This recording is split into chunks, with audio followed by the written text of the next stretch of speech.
Lors de sa dernière rencontre avec sa famille politique, Union Sacrée, le chef de l'État, Félix Tshisekedi Tshilombo, a fait allusion, sinon a parlé de la formation dans les tout prochains jours d'un gouvernement d'union nationale. Alors, est-ce la solution idoine à la crise qui sévit présentement dans la partie orientale de la République démocratique du Congo, un énième gouvernement d'union nationale, parce que ce n'est pas la première formule, va-t-elle servir à quelque chose? Messieurs et dames, bienvenue à tous et à toutes dans ces plateaux tout à fait spéciaux, parce que nous les dédions aux institutions ou au soutien tous azimuts aux institutions de la République démocratique du Congo sur ces plateaux.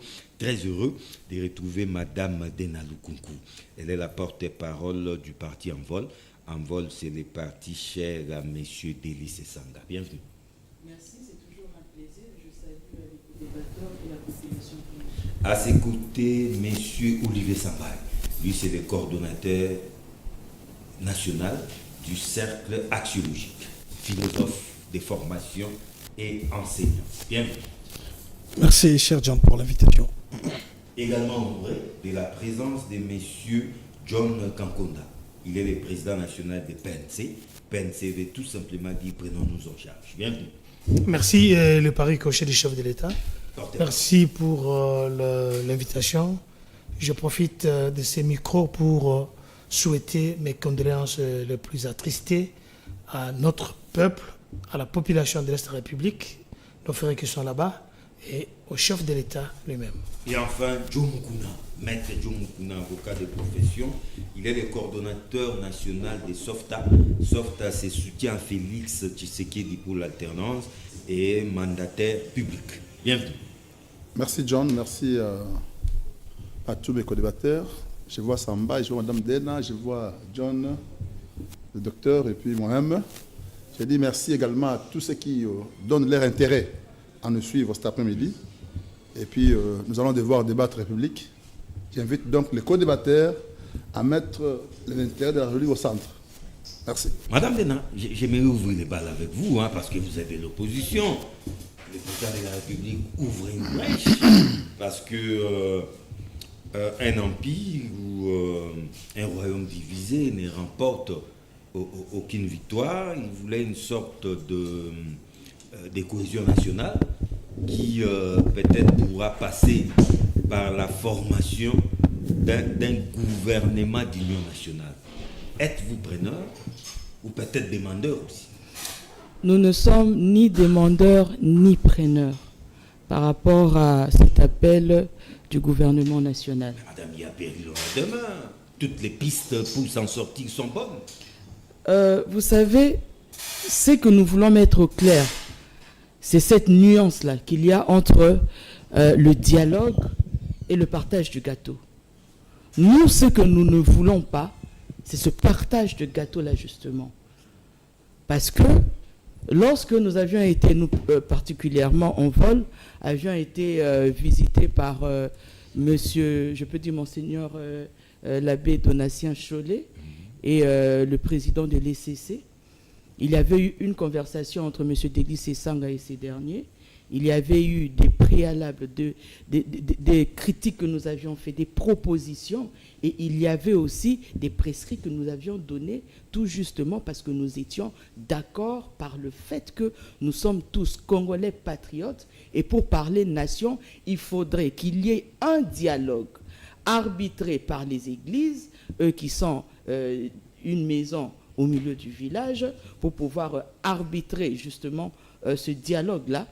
Et par ça seulement, il y avait des conditions que nous avions données par rapport à ça, qui étaient, premièrement, l'effectivité de la réduction du train de vie des institutions, parce que vous aviez appris avec nous qu'il y a eu un panier d'offrandes qui avait été mis, une caisse, si on peut l'appeler ainsi, ouais, pour soutenir nos forces armées. Soutenir, que la population congolaise puisse mettre la main dans ce panier pour pouvoir soutenir. Alors que nous disons que tout ceci doit partir d'abord par la réduction du train de vie des institutions, parce qu'on ne peut pas demander Et nous pensons que c'est très méchant de pouvoir le faire ainsi. Une population qui vit dans une médiocrité qui ne dit pas son nom, vous allez leur demander de prendre $1 ou 1 000 francs de pouvoir mettre dans le panier, alors que c'est difficile pour cette personne de pouvoir s'acheter du pain, pendant qu'il y a une autre frange de la population qui vivent dans l'opulence extrême, une richesse qui ne dit pas son nom. Il y a des millions de dollars qui sont dissipés par des détournements, par la corruption, et vous n'allez pas demander à cette population meurtrie de pouvoir mettre la main dans le panier pour pouvoir donner de l'argent. Voilà pourquoi nous disons qu'il faudrait qu'il y ait d'abord cette effectivité de la réduction du train de vie des institutions. Il faudrait préconisé par les chefs de l'État aussi. Oui, mais nous étions d'accord parce qu'il a entamé l'idée que nous avions toujours donnée depuis la nuit des temps. Et nous pensons que si cette réduction du train de vie de l'État est effective par rapport au salaire des députés, des ministres et à la baisse du coût des entretiens des institutions de la République, à savoir le Sénat, l'Assemblée nationale et tout ça qui sont budgétivores pour la nation, nous pensons que ça pourra donner une marge de manœuvre ou des fonds qui pourront aider à ajouter la logistique pour notre armée. Et c'est par rapport à cela que nous étions d'accord par rapport au fait d'avoir ce dialogue-là avec comme arbitre, bien évidemment, ces chefs d'église. La Senkou. Et ce qui nous a tiqué par rapport à ça, c'est que M. Félix Tshisekedi avait eu préalablement cette réunion avec les cardinaux, avec les membres de l'ECC. C'était justement pour cette paix. Et finalement, il va envoyer M.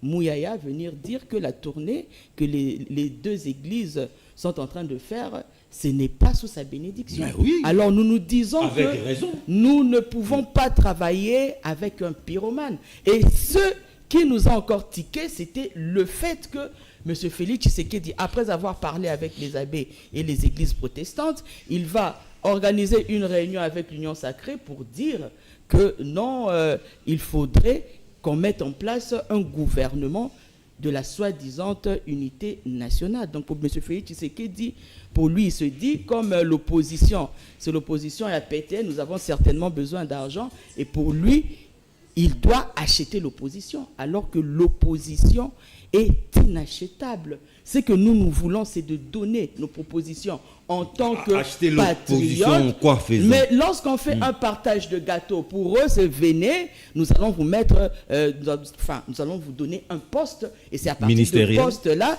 que vous allez vous retrouver, et après, basta, c'est tout. Alors que nous disons que la mise en place du gouvernement, soit dit de l'Union nationale, n'apportera rien pour régler cette affaire de la guerre de l'Est, mais il faudrait qu'il y ait un dialogue entre Congolais, entre patriotes, pour qu'il y ait ce choc d'idées. Ah, c'est ce dialogue qui pourra mettre fin à la guerre. La lumière, mais oui, parce que lorsqu'il y a rien qu'un dialogue, lorsqu'il y a des idées, s'il vous plaît, il est avec le gouvernement. Qu'est-ce que son gouvernement a déjà fait depuis qu'ils avaient été mis en place? Rien du tout. Et vous pensez que pour qu'il y ait une solution, il faudrait qu'il y ait encore un autre gouvernement à l'image du gouvernement de Mme Judith Souminois? Ou vous voulez qu'il y ait un dialogue où il y aura des têtes de l'opposition qui ont toujours donné des propositions? Martin Fayoulou viendra avec sa proposition de sortie de crise de la cohésion nationale. Délice Essanga pourra venir avec son projet de la refondation, et ainsi de suite. On n'a pas besoin d'avoir un poste au gouvernement pour pouvoir aider la patrie. Et nous pensons que par ces chocs des idées, cela fera en sorte qu'il y ait cet outil-là, je peux dire soft, par rapport à l'esprit, par rapport à l'intelligence de tous ces acteurs politiques, pour que nous puissions voir ensemble en tant que Congolais comment mettre fin à cette guerre de l'Est. John Kankonda, gouvernement d'union nationale, mais hélas, Mme Lukuku, qui fait déjà partie de l'opposition, dit ici que ni preneur, ni demandeur. Pensez-vous que rien qu'à travers la formation d'un gouvernement d'union nationale, la guerre à l'Est pourra se terminer. Merci pour cette question-là. Bon, écoute, je suis au regret de voir que le chef de l'État est revenu sur le gouvernement d'union nationale alors que nous avons déjà un gouvernement de l'union nationale. Ah bon? Comment ça? Nous avons un gouvernement de l'union nationale. Vous voyez l'un des leaders de l'opposition, M. Constant Moutamba, qui est dans ce gouvernement. Je pense qu'il y a la représentativité. Je reviens au préambule de ce que j'ai entendu ici. Le chef de l'État n'a délégué personne pour faire des consultations pour un éventuel dialogue. Ça doit être clair. N'en déplaise à certains. Les lois de la République stipulent que nous pouvons faire les dialogues, parce qu'on en a eu plus de 52 qui n'ont jamais aidé la République sur son développement, qui n'ont jamais aidé la République, mais sur le changement de quoi que ce soit. J'ai entendu ici les mots comme étant la cohésion nationale, partage de gâteaux. Il n'y a aucun gâteau qu'on va partager ici. Non, mais les gouvernements d'union nationale, Monsieur, écoutez, ce n'est pas le partage des ministères. Là. S'il vous plaît, je vous dis ici qu'il y a déjà un gouvernement d'union nationale. Monsieur Moutamba se présente et il est toujours convaincu qu'il est de l'opposition. La vraie opposition d'ailleurs. Je n'ai pas vu dans l'opposition que vous me citez là quelqu'un qui a fait mieux comme étant M. Moutamba et qui applique les idées de nos pères fondateurs comme Papa Tshisekedi Omulumba. L'état de droit, le bien-être, ainsi de suite. Il n'y a pas les gâteaux. J'ai vu et j'ai entendu, et ça coule. J'ai un grand maître de renom ici qui va me dire, peut-être il va me contredire, que les églises que vous voyez, ils ont une représentation juridique. Les églises. Les églises. C'est-à-dire que ils ont une personnalité juridique. Une personnalité juridique. Vous êtes un juriste, vous aussi.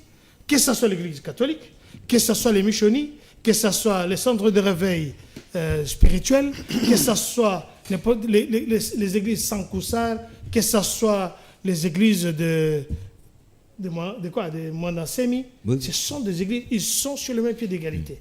Et on ne voit pas... Que ce soit néo-apostolique. Que ce soit néo-apostolique, que ce soit les musulmans, ils peuvent aussi se mettre debout, faire aussi des consultations. De quel droit M. Scholl peut se mettre debout pour aller faire... Non, mais on a écarté personne. Excuse-moi, s'il vous plaît. Ce n'est pas leur responsabilité. C'est-à-dire que la place de la République est remplacée par des individus qui n'ont rien à voir en politique. Non, mais c'est quand même une belle initiative. Je dis bien ceci. Oui. L'État n'a pas besoin qu'on puisse l'aider. Ah bon? L'État n'a pas besoin. Quelqu'un ne peut pas se mettre debout avec sa petite sorcellerie pour ensorceler l'État. C'est quoi ça? Mais il y a eu des dialogues dans ces pays sous l'égide de la CENCO, non? Je vous parle bien. Oui. Ces histoires-là, ça doit s'arrêter. Ah bon? Et ça doit s'arrêter une seule fois pour toutes. Le chef de l'État a toujours voulu dialoguer. Regarde. Dans son premier discours, lors de son investiture du premier mandat, il a tendu la main à tout le monde. Il a demandé, je me rappelle ici, il avait même cité le nom de M. Fayoulou Madidi. Et par rapport, on l'a traité d'un pantin, d'un placebo. Alors qu'il voulait que les Congolais viennent travailler pour la République. Deuxièmement, j'ai entendu, on parle ici de la corruption. Il n'y a aucun pays au monde, je ne soutiens pas ça, loin de moi, l'idée de soutenir une idée de malversation, de vol, de détournement, tout ça. Mais il n'y a aucun pays au monde où on peut nous parler qu'il n'y a pas la corruption. Que ce soit aux États-Unis d'Amérique, que ce soit en France, on arrête les gens tous les jours. C'est comme ça qu'on nous parle ici des enfants de Chegué, mais c'est partout. Pour nous qui voyageons beaucoup. Alors, si le chef de l'État a lancé l'appel à ce que ses frères, nous parlons ici des Congolais, se réunissent pour entrer dans le gouvernement, parce qu'il est le seul qui avait été élu à 73,58%. Il a encore le pouvoir, je dis, l'amour de son peuple, Alors, je ne vois pas une crise persistante qui va pousser à ce que, ça c'est d'après la Constitution, à ce que nous puissions nous asseoir autour d'une table, parce que nous communiquons tout le temps, nous sommes devant tout. Pas de dialogue. Je dis, il n'y aura pas de dialogue. Je peux vous le certifier pour partager soi-disant les gâteaux. Et ce n'est pas une faiblesse de tendre la main on peut dire peut-être à son ennemi. Ce n'est pas une faiblesse de dire la main d'un singe, elle est sale, mais la serrer quand même, ça peut vous aider à soulever des énigmes. Alors, j'ai du mal à comprendre que j'ai entendu, excuse-moi, de soi-disant l'opposition, parce qu'elle doit être quand même représentative à l'Assemblée nationale. Je félicite ici M. Mouzitou, l'ancien Premier ministre, qui a dit, effectivement, pour lui, il va être efficace, servir la République. Il est de l'opposition. Mais je me rappelle ici, il y a quelques années, bon, une année passée, bien 2 ans, avant les élections de 2023 ici, j'ai vu une frange de, soi-disant, représentation de l'opposition aller à Katanga pour aller se choisir un leader. Mais comment d'abord cette opposition n'est pas unie? Il se cherche un leader. Il se cherche quelqu'un, chef de file de l'opposition, qui n'est pas là, qui est méconnu jusque-là. Vous savez ce qui s'est passé? On s'est retrouvé ici avec Denis Sanga, qui était candidat. C'est vrai qu'il a vendu ses réformes sur la refondation du Congo, à moins cher d'ailleurs. On a vu ici Franck Diongo, candidat. On a vu ici Moïse Katumbi. On a vu ici tous ces gens-là. Personne, ils ne se sont pas d'abord mis d'accord, eux-mêmes. Je suis en train d'analyser. Mais comment expliquer que ces gens-là, qui sont incapables de se choisir une autorité, une voix qui doit parler pour eux, parce que dans les temps, nous étions dans l'opposition, nous y sommes restés longtemps, on a eu le porte-parole de l'opposition et le chef de file de l'opposition. Mais aujourd'hui, nous ne voyons pas un chef de file de l'opposition. Chacun va de sa façon, ok, c'est très bien, mais ne pleurez pas. Mais parmi ces mêmes personnes, parlons de l'opposition que vous êtes en train de parler, je vis le proche de quelques leaders là de l'opposition. Écoutez, il ne faut pas les nier cette connotation-là. J'ai suivi M. Olivier Kamitatou. Et vous terminez par là. M. Olivier Kamitatou fait des déclarations qui m'ont mis hors de temps de moi. D'abord, il n'y a pas la compassion. Les mêmes revendications que M. Kabila, de mauvaise mémoire, les mêmes revendications de Nanga. Troisièmement, j'ai entendu M. Nyarugabo. Je ne sais pas si vous avez suivi son tweet. Vous allez comprendre que nous parlons opposition, mais cette opposition, ils doivent quand même chercher à se distinguer. Savoir qui est de l'opposition, qui ne l'est pas. Parce que Nanga se réclame aussi d'être de l'opposition. Et armée. Parmi les opposants. Armée. Et effectivement. Et je me pose la question, pourquoi jusque-là, il y a des partis politiques qui doivent être directement, on doit les retirer les agréments et les dissoudre. Par exemple, le PPRD. Vous avez senti ce que M. Kabila a déclaré ici? Il représente aussi l'opposition. Peut-être c'est lui le chef de file de l'opposition, c'est peut-être Moïse Katumbi, merci, avec docteur. les déclarations tonitruantes, je chute en douceur. Oui. Alors, ce qui nous préoccupe ici, c'est la République. Regarde dans d'autres pays. Félix n'a pas besoin que quelqu'un vienne lui dire, bon voilà, parce que vous êtes affaibli, il a peur, voilà, on doit s'asseoir autour de table, partager les gâteaux, ainsi de suite. Ça ne va pas Mais se l'idée passer vient comme ça. de Tshisekedi Mais je lui-même. dis, Ouais. alors, vous ne comprenez pas cette nuance-là. Je dis ceci, il demande aux Congolais, parce que d'abord, ce qui nous préoccupe tous ici, c'est notre terre, la terre de nos aïeux. N'est-ce pas? On parle de la sûreté de l'État qui est au-dessus même des lois, qui est au-dessus même de la Constitution que nous parlons de la sûreté de l'État. Alors, quand la sûreté de l'État est touchée, ça, ce sont des sujets philosophiques, mais on essaie de comprendre. On doit d'abord se réunir. J'ai dit, chaque Congolais partout, il se retrouve. Vous pouvez avoir un poste ministériel aujourd'hui, c'est comme ça que j'ai suivi un général qui disait au colonel et à tous ces militaires, il dit, mais vous ne comprenez pas. Il a parlé de ça en lingala, permettez-moi de diriger. Il a dit, mais nazo ebate mituna ebine soko zo sala grade ozo nango wana bato wana soki bakoti awa bango basala armée te bango musala bango za terroriste bakovandisa yo na se si vous êtes un colonel bakovandisa neti mwana muke et vont t'humilier. Olivier Samba, est-ce qu'on peut réfléchir à ce que tout soutenir Mboka Nabiso que des choses comme ça arrivent? En tout cas, on ne l'invente pas. On ne l'invente pas. Le chef lui-même a lancé cette idée. Gouvernement d'union nationale. D'ailleurs, pour ce faire, il va envoyer son conseiller spécial en matière de sécurité pour rencontrer les acteurs politiques en vue de former ces gouvernements. Pensez-vous que la formation d'un gouvernement d'unité ou d'union nationale est la meilleure solution à la crise à l'Est? Bon, merci pour cette question, merci pour cette invitation.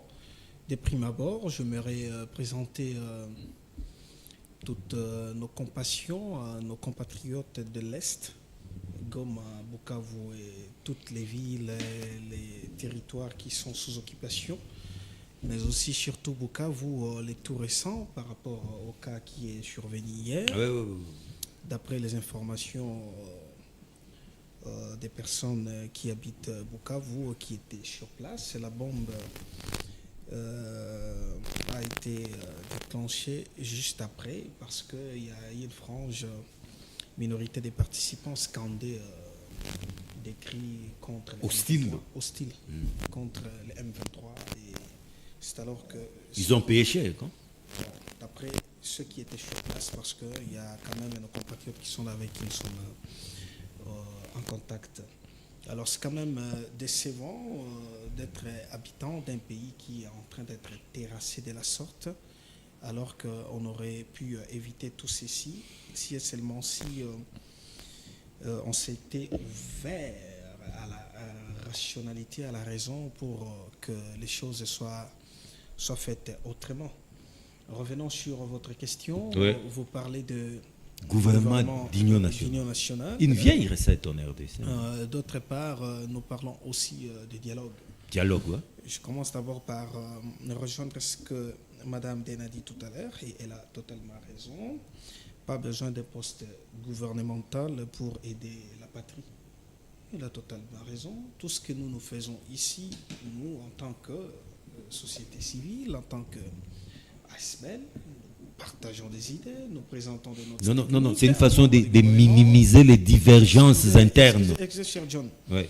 Donc, nous faisons des propositions pour que l'autorité politique récupère, mette en pratique, justement pour le bonheur de tout un peuple.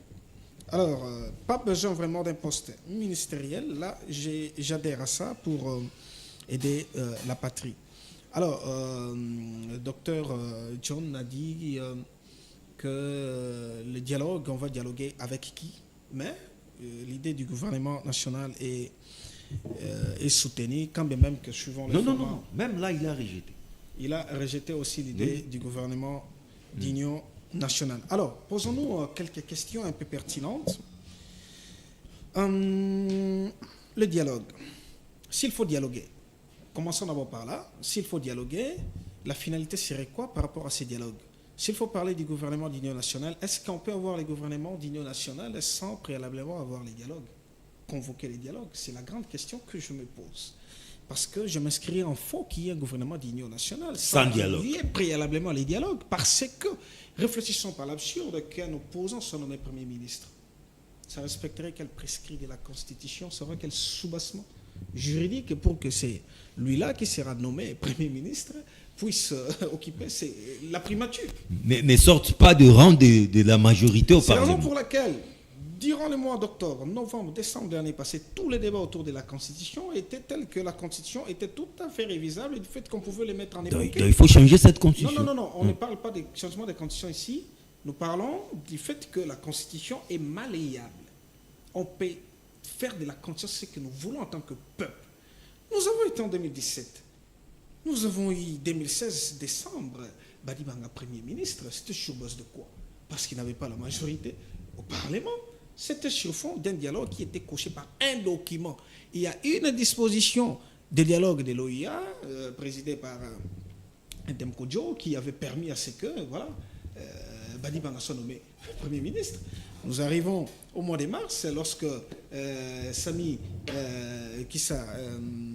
Sami Badibanga. non, pas Sami Badibanga, l'autre, Bruno Tchibala, nommé Premier ministre, l'accord de la Saint-Sylvestre, c'était un dialogue, un document signé par les parties prenantes, les forces vives. Sous l'égide de la Senco.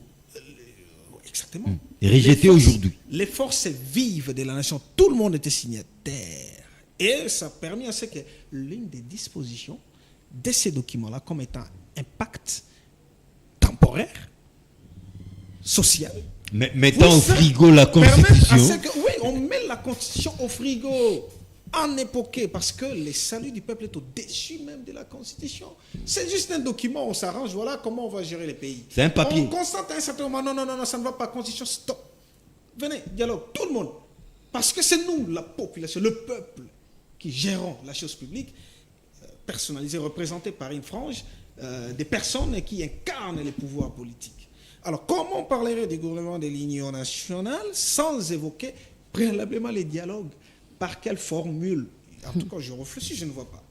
Ce qui veut dire, s'il faut parler du gouvernement d'union nationale, il faut préalablement qu'il y ait un document qui va faire une sorte de consensus par les parties prenantes. En ce moment-là, ce seraient les forces vives de la nation, opposition, pouvoir, société civile. Ils se liguent, ils réfléchissent ensemble, ils cochent les idées sur un document validé, entériné, et le chef de l'État recevra ces recommandations-là.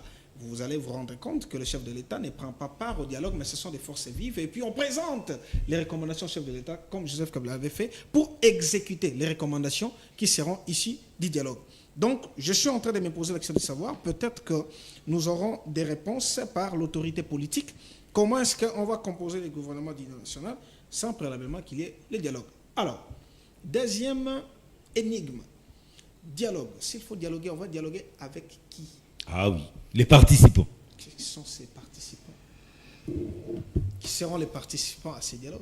On va exclure M23 et AFC s'il y aura dialogue? Parce que comment on va dialoguer entre Congolais? On se rappellera des Laurent Désiré Kabila, un dialogue intercongolais. Entre Congolais, ils vont dialoguer. Et en mettant M23 et AFC de côté. C'est la question que je me pose. Est-ce que s'il faut aller au dialogue, on va aussi dialoguer avec M23 et AFC et faire taboula rase en ce moment-là, brassage et mixage encore? Ah oui. Parce que je profite ici pour vous parler de l'art de la guerre. Sun Tzu l'a évoqué, Machiavel également, et c'est resté des pensées validées par l'univers scientifique. L'art de la guerre, vous n'avez que deux possibilités. Soit vous négociez, soit vous ripostez. Si vous négociez, soit vous partez en position de force, comme Poutine part en position de force, soit vous partez en position de faiblesse à genoux, comme l'Ukraine part à genoux en position de faiblesse. Alors, le Congo, s'il faut dialoguer, nous, Congolais, dialoguer, nous irons en position de force ou en position de faiblesse, parce que nous ne parlons pas gouvernement, parlons Congo, parce que nous sommes attaqués, ça a été démontré par une armée étrangère. Deuxième possibilité, c'est la riposte. Et s'il faut riposter, vous n'avez que des choix, soit la diplomatie, soit par les armes. Une riposte vigoureuse et coordonnée. Vigoureuse, ça tient compte de deux éléments, la diplomatie et les armes. Mais on essaie de constater que diplomatiquement, ça évolue. Là, nous rapportons des victoires. À moins qu'il y ait une victoire diplomatique, on peut dire, du fait que ça ne s'est jamais produit il y a 30 ans passés, que la communauté internationale condamne nommément le Rwanda par rapport à son intervention, son soutien au M23. Même l'Union européenne a condamné le Rwanda. Donc diplomatiquement, la guerre semble être gagnée sur ce point-là. Mais vous voyez que Rwanda, Kagame prend la posture poutinienne, s'il faut le dire. Je m'en fous de vos condamnations. Moi, j'attaque. D'ailleurs, il commence même à annuler lui-même certains partenariats. Oui. Alors, en ce moment-là, nous, par rapport à la riposte, au-delà du dialogue, il faut riposter aussi par l'armement, par les armes. Ça, c'est important. Étant donné que nous sommes aussi faibles, ça a été démontré de ce point de vue-là, il faut des partenariats. Mais on constate que les partenaires reculent un tout petit peu. Que faire? Voilà l'énigme dans laquelle on se trouve. Peut-être nous allons réfléchir pour résoudre cette énigme entre dialogue et gouvernement d'union nationale. Merci beaucoup. Joe Mukuna, gouvernement d'union nationale, déjà sur ces plateaux, les avis semblent diverger. Pour quelle finalité finalement? Écoutez, je voudrais vous surprendre un peu. Ah bon? De tous les gouvernements qu'il y a eu dans ces pays, il y a toujours eu des gouvernements. Tous ces gouvernements ont toujours été gouvernements de l'Union nationale. Oh. Oui. Démontrez-le. je ne vais pas aller faire la longue liste. Je vous prends seulement les tout récents avec Robert Roy. Il était de quelle famille politique, Robert Roy? Robert Roy. Mais là, c'était pas à l'époque de 1+4. Non. Après 2010, monté. Robert Roy était ministre de la décentralisation. C'est à l'époque de Joseph Kabila. Il était de l'opposition. À l'époque de Joseph Kabila avec Matata Pognon. Robert Roy était de l'opposition. Donc, de tous ces gouvernements que vous avez vus là, tous ces gouvernements étaient toujours... D'ailleurs, les termes les mieux appropriés qu'on dit, mais qu'il faut utiliser, les gouvernements d'unité nationale. Pas d'union nationale, mais d'unité nationale. Des dignités. Dignité. Unité. L'unité nationale. Ah, dignité C'est ça le terme qu'il faut employer pour faire asseoir la langue de Voltaire. Donc, de tous ces gouvernements qui ont eu dans ces pays, en tout cas, au moins, tout était de l'unité nationale. Parce qu'on a pioché aussi dans l'opposition au nom du salut public, au nom du bonheur du peuple. D'ailleurs, à l'époque, nous, on faisait le débat pour dire que mais Robert, voilà, mais tu es de quelle famille politique? On ne comprend pas. Voyez. Donc, je ne vois pas pourquoi ça va demander nécessairement un dialogue pour créer un gouvernement d'unité nationale. Non. Non, mais même ces gouvernements d'unité nationale là, c'est pour quelle fin? C'est pour résoudre quel problème? Mais justement, oui. Moi, je n'ai pas encore de ma position. Je vous réponds.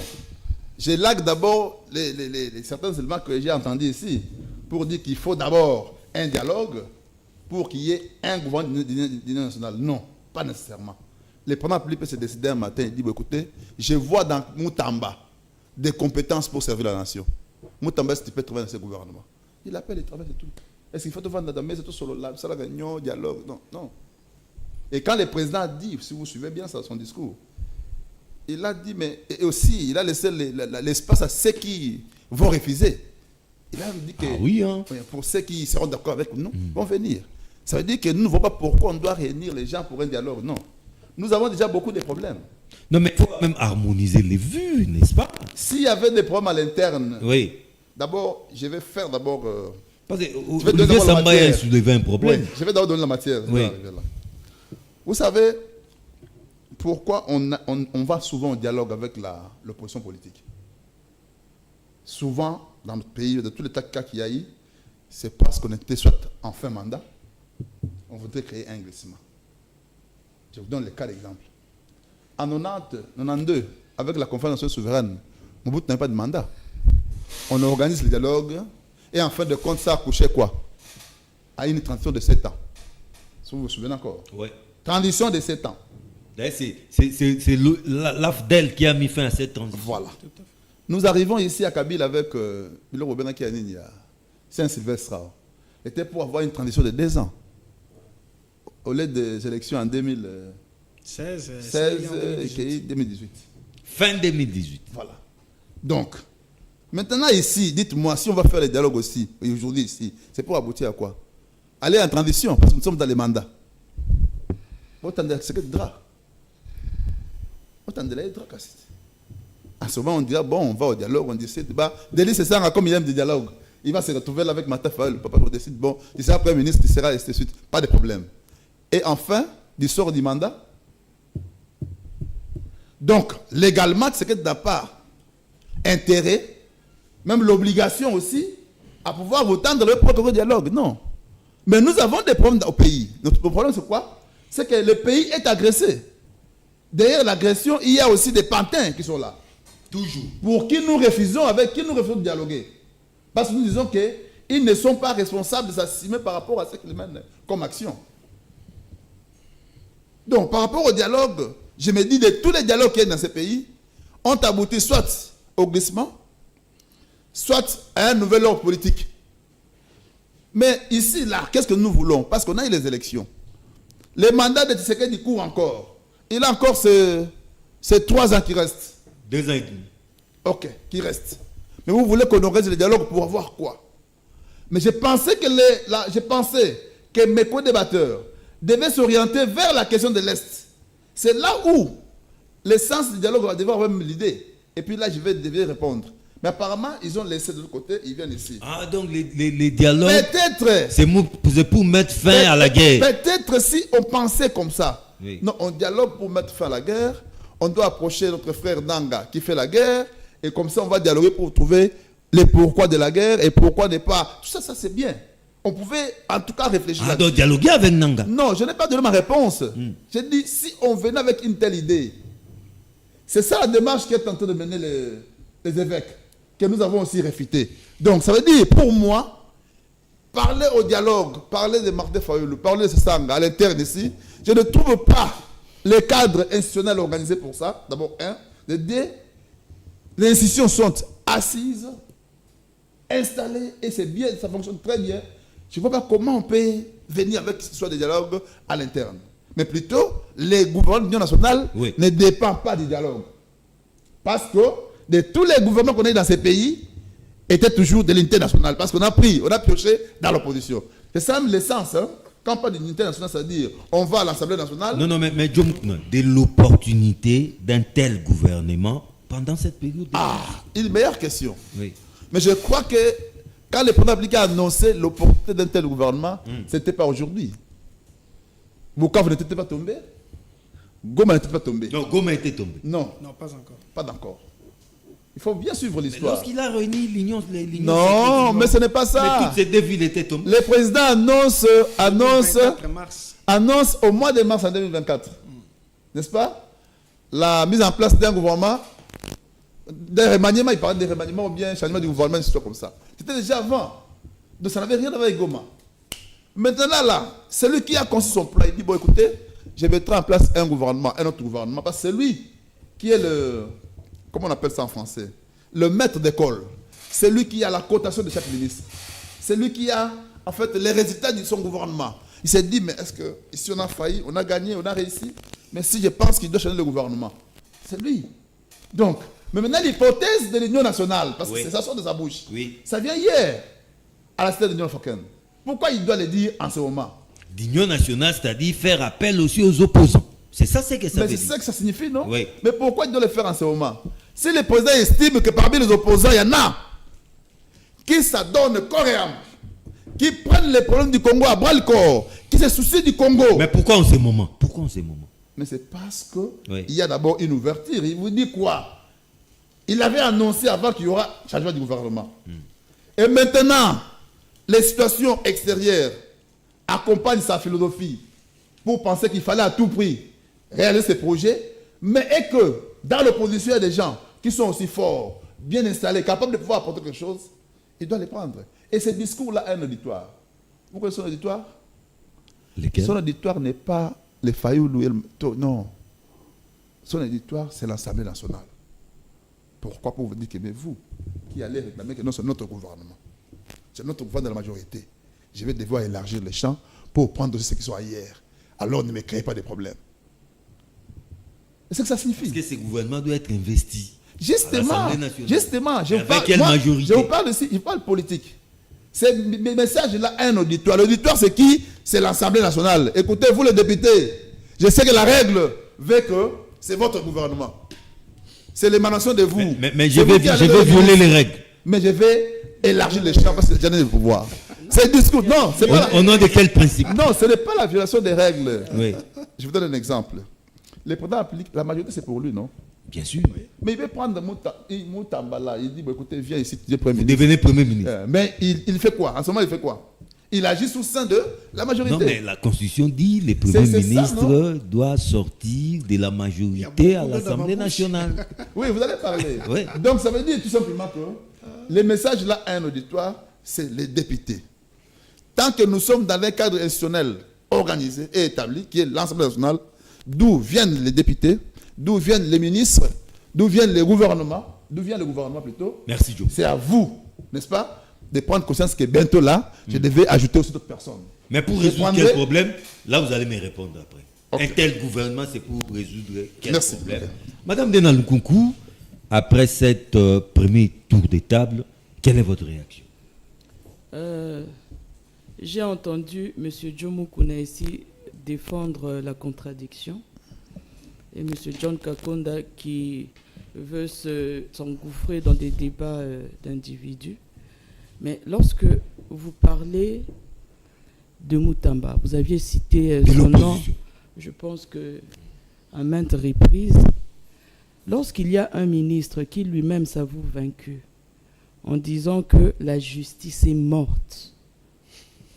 Seulement par le simple fait qu'il y a eu un dossier lampadaire qui, pour la première fois, M. Nicolas Kazadi, où lui, il avait ce qu'on dit même en lingala, Betaki Tangba, pendant l'Obake, on va l'arrêter, il ne va pas arriver à Paris, on va l'arrêter à l'aéroport et tout ça, il ne va pas traverser la frontière et tout. Finalement, nous avons vu Nicolas Kazadi avec une photo où il faisait ça avec ses 2 doigts. Finalement, nous avons vu des gens arrêtés. Il a soutenu que ces personnes devaient rester en prison, mais finalement, ils sont sortis. Et lui-même, il a pleuré avec les larmes de ses yeux que la justice n'est non seulement malade, mais elle est déjà morte. Et vous allez nous dire qu'une telle personne est celle qu'on doit reconduire dans ce soi-disant gouvernement de l'Union nationale. Lorsque vous avez un ministre qui, à la base, est d'abord infirmier, vous allez lui donner ce grand poste de ministre de la Défense, qui passe son temps à faire des répliques des films Netflix. Vous pensez que cette personne est compétente pour pouvoir diriger le pays? D'où le remaniement. Gouvernement de l'Union nationale. S'il vous plaît. Oui. Quelles sont les compétences de ces personnes qui sont au gouvernement, à commencer par la tête jusqu'à la queue? Il n'y a personne. Et lorsque M. Jomo Kuna se contredit lui-même pour dire que non, nous n'avons pas besoin de dialogue, hormis le fait que par rapport à la démarche de l'abbé Donatien Cholet et du président de l'ECC, s'il demande à ce qu'on puisse dialoguer avec Nanga, là peut-être ça pourrait passer, mais ils ne sont pas d'accord par rapport à cette idée. Au fait, vous êtes d'accord par rapport à quoi? Pensez-vous que vous allez appeler quelqu'un sans son consentement et mettre son nom sur l'arrêté pour dire qu'il devient ministre, sans avoir parlé avec lui au préalable? Est-ce que vous trouvez que c'est important aujourd'hui de mettre vos orgueils, parce que vous êtes là tout le temps à dire que nous sommes là, c'est nous, UDPS, Union Sacrée et tout ça, et les opposants. Déjà, Tonzima, tous les opposants à Nzala. Voilà pourquoi, oui, il y a Makassi. Mais nous n'avons pas besoin de votre cadeau empoisonné. Tranquillisez-vous. Il y a péril dans la demeure. Mais c'est ça justement. Il n'y a pas moyen de mettre nos querelles dans les vestiaires. Nous avions parlé du dialogue. Et ce dialogue-là, c'est entre Congolais justement pour ramener la paix que M. Félix Tshisekedi n'a pas su ramener. Passez-moi la tautologie, en République démocratique du Congo durant ces 6 ans de règne. Mais le comble, c'est qu'il continue toujours avec la pyromanie, avec de l'orgueil à outrance, au lieu de demander à ce que l'on puisse les aider. Mais de la même manière que eux, ils ont dit que non, c'est facultatif, nous ne nous avons pas forcé. Et nous, voilà pourquoi nous avons dit que nous ne sommes ni demandeurs, ni preneurs. Et s'ils se disent qu'ils sont capables de pouvoir changer et mettre des personnes qu'il faut à la place qu'il faut, libre à eux. Mais nous, en tant que patriotes, nous nous sommes dit que nous devons mettre nos divergences de côté et en tant que compatriotes congolais, en tant que population congolaise, en tant que citoyens congolais, il faudrait qu'on se mette sur une même table, mais nous refusons le cadeau empoisonné de M. Félix Tshisekedi. Est-ce que c'est trop leur demander? Est-ce que c'est forcé? Est-ce que nous sommes obligés d'entrer dans le gouvernement? Mais pendant ces temps, les pays se meurent, madame. Mais nous avons offert, bon, particulièrement nous en vol. Lorsque M. Kakonda dit ici que nous avons vendu notre plan du projet de la refondation à vil prix, il parle des choses qu'il ne maîtrise même pas. Moi, je lui poserai juste la question de savoir quand est-ce que Olivier Kamutatou ou Moïse Katumbi est déjà passé sur les médias pour dire que pourquoi est-ce que M. Delis Sessang a fait passer ses communicateurs ou son porte-parole en brandissant ce projet de la refondation qui avait été déjà vendu. Nous le disons avec fierté parce que nous savons que l'œuvre de l'esprit ne s'achète pas. Et si eux, ils sont achetables, nous ne le sommes pas. Si nous approchons pour nous avons accepté de faire ce dialogue, c'est justement par patriotisme, parce que nous ne voulons plus que le sang coule à l'est de la RDC. Il y a ce carnage qui vient de se faire, le bombardement de Bukavu, ne citons que cela. De ces 7 personnes qui sont mortes, Èvre comme 2, ça, Èvre gratuitement. Èvre 2. Mais œuvre de Nanga. Ah, ok. Mais c'est l'œuvre de Nanga. Qui est condamné. Nous avons toujours condamné la rébellion de Nanga. Nous avions toujours donné de la force à nos soldats de l'FRDC. Mais la question qui se pose aujourd'hui, comme l'a dit mon co-débatteur à côté de moi, Olivier Samba. est-ce que, monsieur Olivier, est-ce que il y a déjà des préalables qui ont été faits pour renforcer notre armée? Est-ce que devons-nous aller négocier tout en étant en position de faiblesse? Est-ce que la diplomatie soi-disant agissante qu'on a toujours brandie depuis plus de 6 ans a porté ses fruits? Oui. Oui, mais montrez-nous, démontrez-nous. Non, mais les lignes bougent même mais si vous aux nous parlez Nations Unies, ici, à non, l'Union mais attendez, européenne. lorsque vous nous parlez des sanctions, Oui. quelle incidence ça a sur le vécu de la population congolaise? Quelle incidence sur ça la a guerre, sur la guerre? Oui, ouais. Ne disons que de cela. Est-ce que M. Kagame a retiré ses troupes? Est-ce que Nanga a retiré ses troupes? Non, il faudra maintenant attendre Non, mais c'est ça la vraie question. la qu'il mise en faudrait se œuvre. poser. Mais la mise en œuvre se fera quand? Parce que s'ils avaient envie de le faire, ils les auraient fait directement, immédiatement. Vous n'êtes pas informé ou quoi? Mais ça ne se... Mais est-ce que... Dites-nous, quand vous aurez votre prise de parole, dites à la population, est-ce que Kagame a retiré ses troupes? Est-ce que Nanga a retiré ses troupes? Merci alors. C'est la question qu'il faudrait se poser et la réponse que vous donnez John vous devez Kankonda, donner à réaction la à chaud. population. Réaction? La réaction à chose, c'est que là, on est en train d'apprendre des matières mal assimilées. Quand quelqu'un vous fait la reproche, la remarque parce qu'on parle d'individu, elle-même la personne, elle cite même deux ministres qui auraient dû, ou bien qui auraient ne simple qu'un certificat d'infirmiera et qui dirige la République, c'est une insulte. La politique, c'est vraiment un chef-d'œuvre. On ne peut pas mettre tout le monde. Je me réfère ici à la loi d'amnistie de 2003. Et je vois un ex-rebelle qui avait été amnistié, qui aujourd'hui, il est dans la rébellion pour faire quoi? Pour proposer la refondation du Congo. J'étais sur ce même plateau, en face de moi, M. Ramazan Rodrigue. Secrétaire général du parti en vol. Un jeune dynamique que je respecte, mais qui est à la mauvaise place. Perdu. Nous sortir les pamphlets de la refondation du Congo, qui aujourd'hui c'est devenu lourd pour lui de marcher avec ça, ni de l'exhiber. J'ai une copie de ça. Je l'avais demandé, on était sur un plateau de Télé 50. Mais il faut je lire. lui ai dit, essayez de me sécuriser, s'il vous plaît. Vous avez la parole. J'ai du mal à comprendre les insultes faciles d'une personne qui vous dit ils sont tous incompétents, ils n'ont pas étudié, à commencer par la tête. La tête, là, cela veut dire qui? C'est à vous de mettre le nom. Ce sont les jeux de mauvais goût et ce n'est pas l'éthique de la politique. Et avec ça, vous n'aurez pas une longue carrière, madame. C'est juste un conseil. On dit ici que l'essence précède le sens. Je ne sais pas si je me fais comprendre. Ouais, l'essence. L'essence précède l'essence. Et là, nous sommes en politique. Quand je vois aujourd'hui M. Fayoulou faire un discours, interpellant M. Nanga, lui dire d'arrêter, De dire déposer de les déposer armes. les armes. Et je vois de l'autre côté une représentante en vol qui n'a dit mot, même à notre population qui est éplorée là-bas, ni à leur famille, et ça me tique dans les oreilles. Donc il a condamné Nanga. Je dis bien ceci. Condamner et lancer un message de compassion sur des choses différentes. Je parle français. Si vous voulez que j'en parle en swahili ou bien en kikongo, je peux le faire pour que les gens comprennent. Et j'ai mal dans ma peau. On ne va pas supplier qui que ce soit à venir sur un dialogue. Et qui initie le dialogue? Commençons d'abord. Mais ce Cholet de mauvaise mémoire, il va consulter les gens sans l'attribution.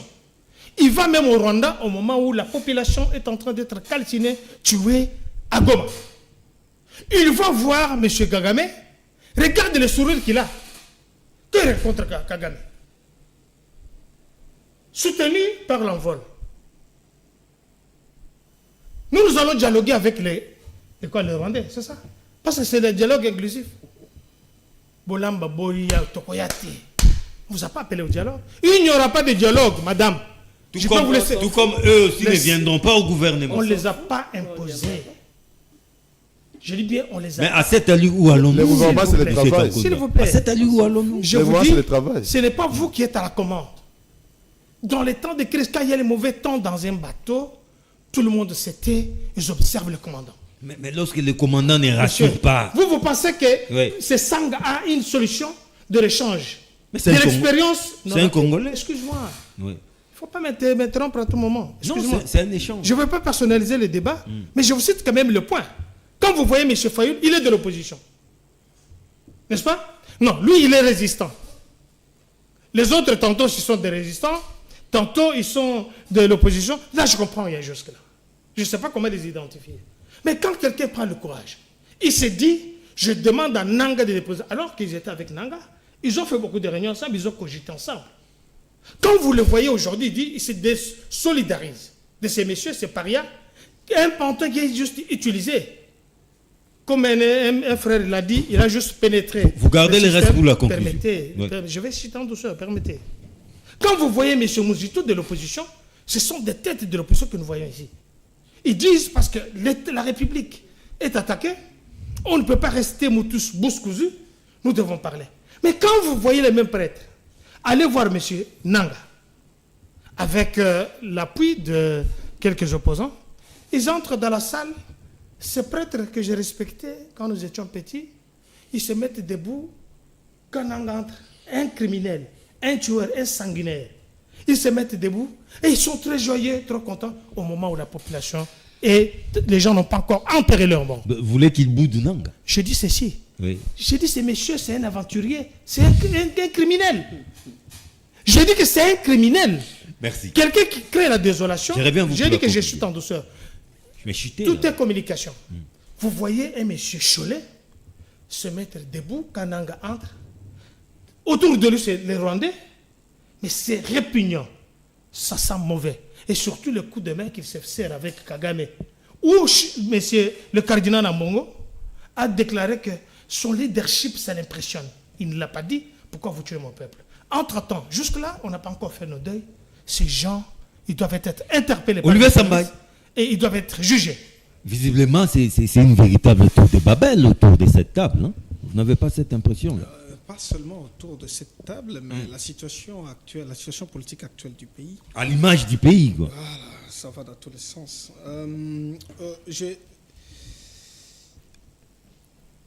ne sais pas si je peux rappeler un point très important. La Constitution établit juste un principe Lequel? de la nomination du Premier ministre. C'est ce principe-là qui est établi, issu de la majorité parlementaire. La Constitution n'établit pas le principe de la composition, formation des membres du gouvernement. Ce qui équivaut à dire que le chef de l'État peut se réveiller, comme vous avez dit, cher maître, vous avez totalement raison. Il peut prendre n'importe qui pour placer ministre. Ah oui, mais pas Premier ministre. Je vous dis, vérifiez. Il n'y a aucune disposition qui parle de la composition des membres du gouvernement. C'est le Premier ministre issu de la majorité parlementaire. Les membres du gouvernement, il est libre de nommer qui il veut. C'est pourquoi vous verrez... Et le président de la République nomme les ministres sur proposition du Premier ministre. Point barre. Point barre.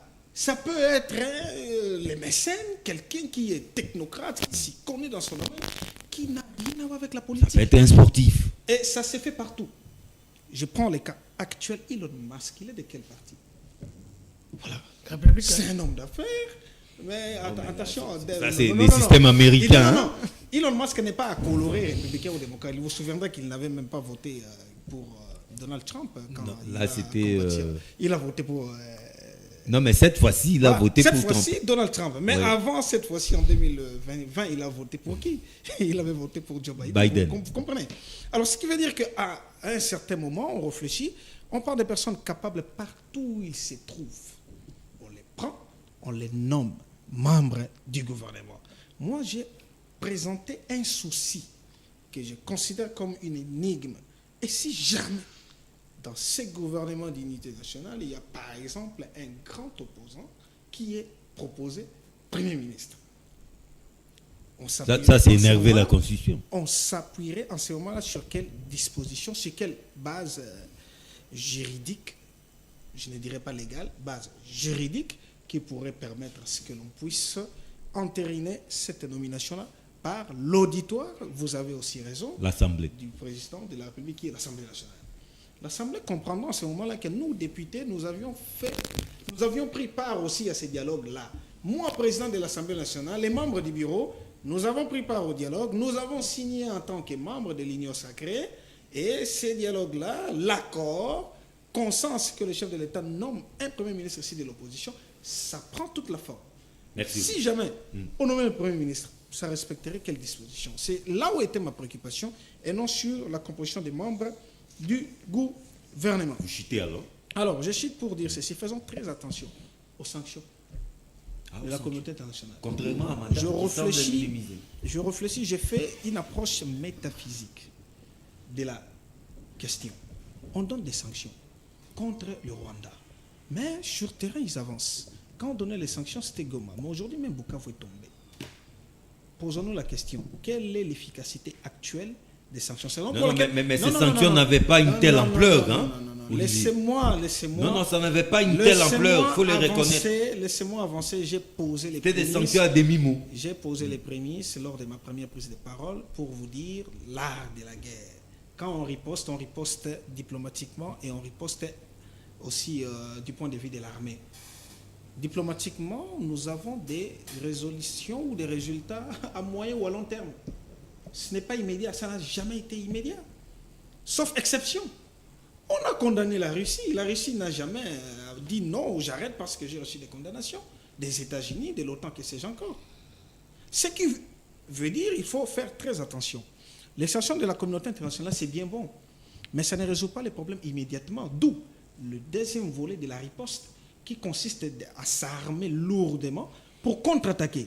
Pour ce faire, étant donné que nous avons une faiblesse, non seulement en termes d'armement, mais aussi en termes d'infiltration, il faudrait conclure un partenariat sérieux et solide avec les grandes puissances ou les pays qui ont une armée solide, bien assise, notamment l'Afrique du Sud. Malheureusement, Ramaphosa recule, notamment l'Angola, qui nous avait encore soutenu vers la fin du XXe siècle. Zimbabwe, par exemple, l'ennemi de Thomas Mugabe est parti. Et puis, voilà. En Afrique, si on ne trouve pas en Afrique, parce que jusqu'alors même l'Union africaine n'a pas condamné le Rwanda, mais on recourt maintenant à l'Union européenne, vous avez condamné le Rwanda.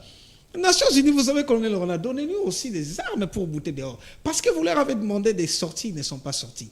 Venez nous aider à les faire sortir par la force. La mise en œuvre des résolutions. Donc la deuxième partie du volet riposte, c'est ce qu'il faut appliquer pour le moment, au cas où on n'accepterait pas la voie du dialogue. Encore faudra-t-il noter que le dialogue est très dangereux, du fait qu'en ce moment, il faudrait mettre M23 sur table.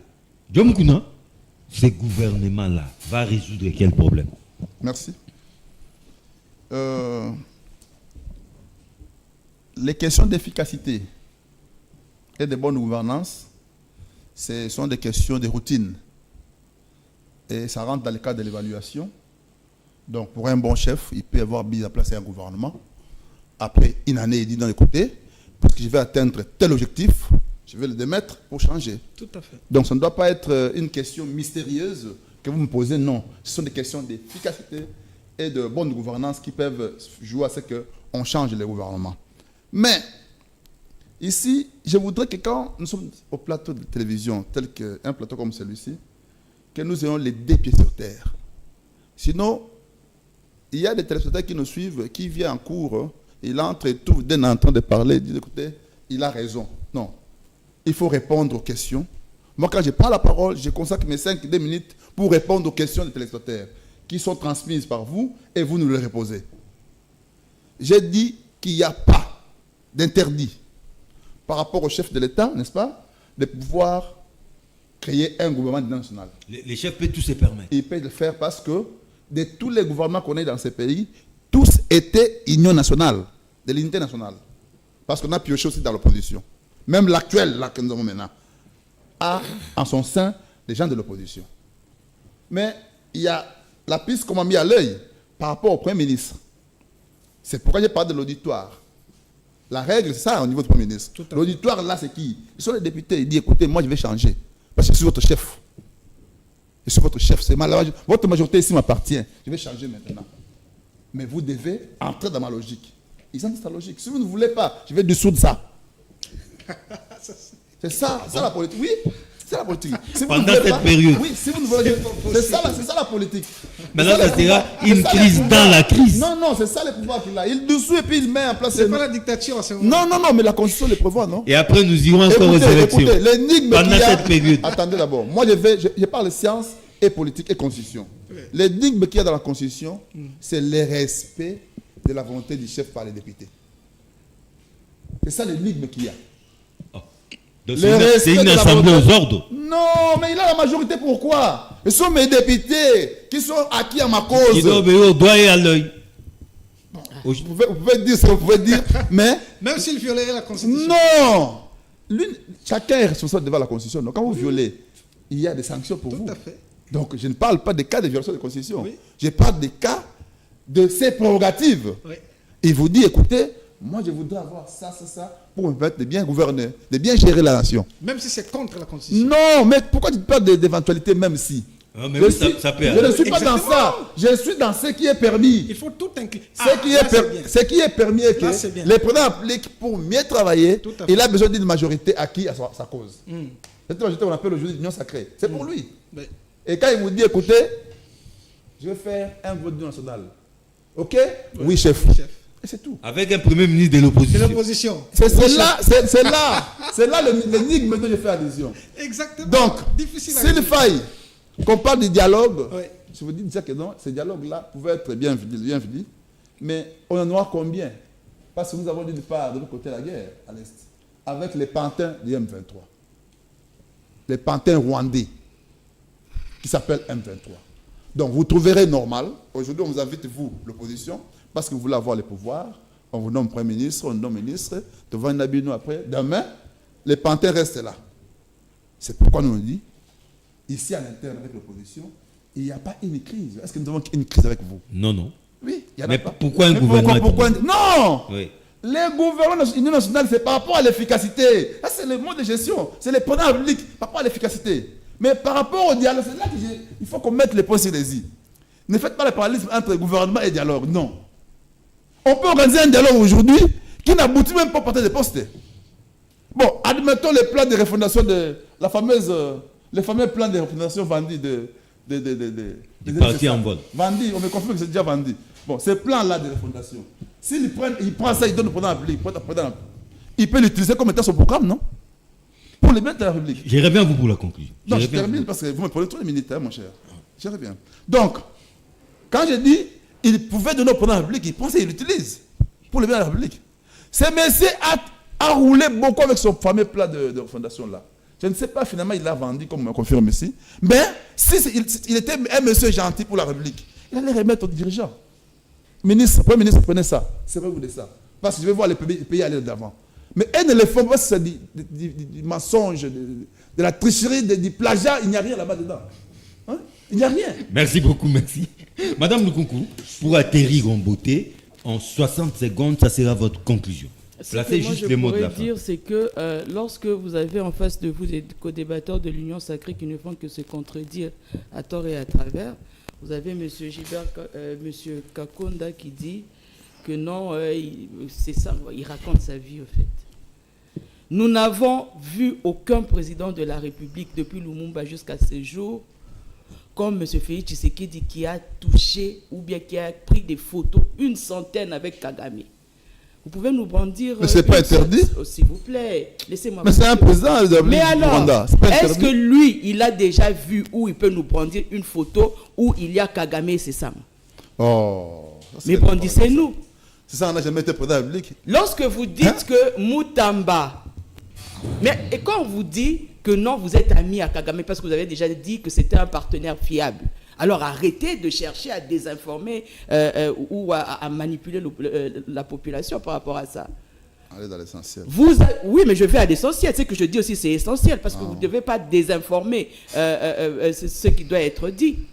Et ici, vous nous parlez de... Je ne comprends pas. Vous êtes dans les méli-mélos, vous mélangez tout. Est-ce que vous savez d'abord, là je vais vous donner de la matière, que M. Moutamba, tel qu'il est là, il n'est pas opposant? Vous savez qu'il n'est pas opposant. S'il l'était, il ne l'est plus. Mais ça, lui ne saura pas. Le docteur pédiatre, agronome, cardiologue, il ne saura pas. Parce qu'il a même reçu le projet de la refondation qu'il n'a même pas palpé. Est-ce que vous savez que la loi portant statut de l'opposition, dites la loi Sessanga, stipule que... Mais est-ce que nous avons une loi comme ça? Laissez-moi parler, j'étais calme. C'est sa conclusion, mec. Nous avons une loi comme ça. C'est sa conclusion. Non, mais il faut mettre là. Non, mais j'étais calme, je vous ai entendu. La loi, c'est ça. Vous vous agitez pourquoi? Non, parce que vous racontez des choses. Vous vous agitez pourquoi? La loi portant statut de l'opposition stipule que lorsque une personne entre dans le gouvernement et qui était opposant avant, ne l'est plus, il perd cette qualité d'opposant. Alors vous n'allez pas nous dire que lorsqu'un opposant entre au gouvernement, donc le président a le droit de... Parce que c'est ça que vous lui dites. Voilà pourquoi il dit que lui, il est garant de la nation alors qu'il ne l'a jamais été. Il faudrait expliquer au président de la République qu'il ne peut pas manipuler la loi à sa guise. Il y a des lois bien établies en République démocratique du Congo. Et nous, comme nous l'avons dit, nous ne sommes ni demandeurs ni preneurs par rapport à ce gouvernement. Merci, et le dialogue que nous voulons faire, c'est facultatif. Nous ne vous avons pas forcé la main. Si vous voulez être aidé, nous allons apporter notre aide. Et ça sera sans contrepartie, ça sera gratuitement. Prenez les postes que vous voulez. Mais si vous ne voulez pas que nous allions au dialogue, guise à vous de pouvoir échouer lamentablement comme vous avez l'habitude de le faire. Si le pouvoir a échoué, attendez 60 secondes. Oui, mais quand vous irez au musée des anciens présidents de la République, nous allons mettre un président compétent qui pourra bien faire. Monsieur Kankoun. J'ai du mal à comprendre le méli-mélo. Je parle d'un pamphlet que je détiens encore, que votre invité ne peut pas exhiber ici, à l'antenne, parce qu'il l'a plu. Il ne l'a pas pénétré, il ne la connaît pas. C'est difficile. Je vais faire la chirurgie politique une seule fois pour toutes. Même les gens qui vendent le méga à Pullman, ils peuvent nous suivre. C'est-à-dire, il faut descendre très peu pour que les gens comprennent. Le médecin le plus libre de la République démocratique du Congo. S'il vous plaît, madame, lui ne vous avait pas interrompu, madame. J'ai dit que je fais la chirurgie politique. Même les gens qui sont à RTL ou bien Orange Money, pour qu'ils comprennent la matière. Ce que nous faisons, c'est vraiment noble. Il faut que les gens comprennent. Je vous parle ici qu'il n'y aura pas de dialogue. On ne discute pas là-dessus. Fini, nieto, nist, fertig. Oublions ça. J'ai dit qu'il n'y aura pas de dialogue. Et personne n'a mandaté M. Cholet, de mauvaise mémoire, d'aller consulter Kagame aussi longtemps qu'il le laisse plus de 9000 morts au Congo, chez nous, ici. De deux, je pose toujours la question à la justice congolaise. Ça, c'est pas moi qui... Quand vous regardez la biographie de Sessanga, vous verrez qu'il était des mercenaires. Rencontrez-nous. C'est désagréable. Qui nous rencontre. Vous verrez qu'il était rebelle. Il était rebelle soutenu par le Rwanda. Ce n'est pas moi qui l'ai dit. Un chef de l'État doit rencontrer tous ses homologues. On a vu... Je ne sais pas si je dois descendre en autre... Non, Olivier Samba. Je termine par là. Oui. Comprenez que l'Allemagne et la France, tout comme l'Allemagne et l'Angleterre, avec Churchill, avec Charles de Gaulle, c'était des ennemis acharnés.